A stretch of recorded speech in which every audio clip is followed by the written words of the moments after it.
Guys, so in this tutorial you're going to make a speedometer that also works as an RPM meter, but never mind. So take a look.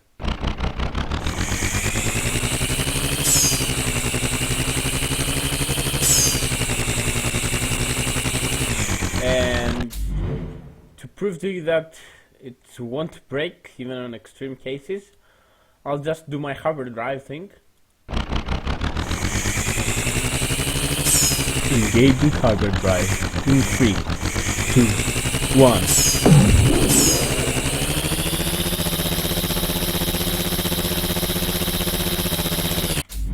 There you go. No issues. So, of course, ignore this stuff. So there we go. UI update.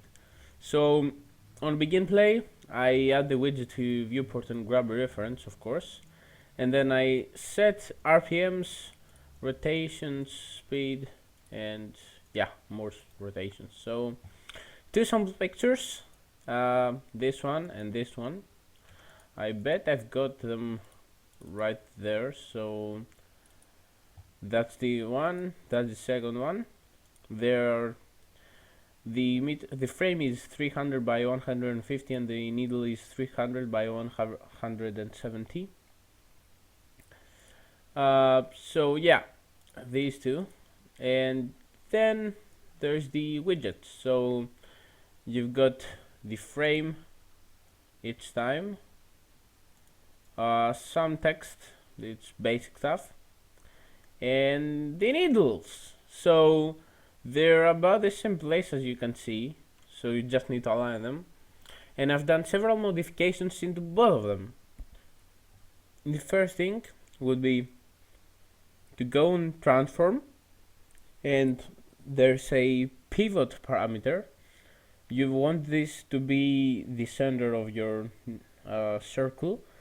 So in my case it's 0.5, that means in the middle on the X, so that's the circle because that's how I designed it. And the other part is 0.9, which is 9 out of 10 units, so about right there.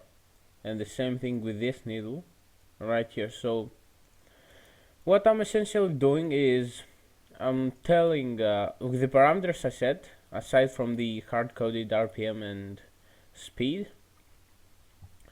I use the map range clamps.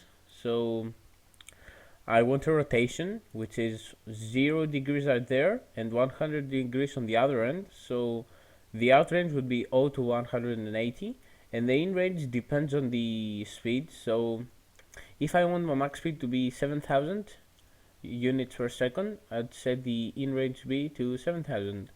My max RPMs are 10,000, so I'll have this as well. Set it up. And then I make a rotator. That's an optional step. It's more for organization and if you're using a 3D widget thing, but who cares. Now back on my graph, never tick. I just grab out the roll of each rotator and set render angle. So if we go back here and we mess around with the angle, as you can see, you can just rotate it as much as you want. So yeah, that's pretty much it. As you can see, there's a little jingle. You need to calculate the pivot point better if there's a little jingle. So yeah, thank you for watching, and let me show you another time. Engaging hyperdrive in 3, 2, 1. There you go. So be sure to watch my tutorials, and more stuff are coming soon.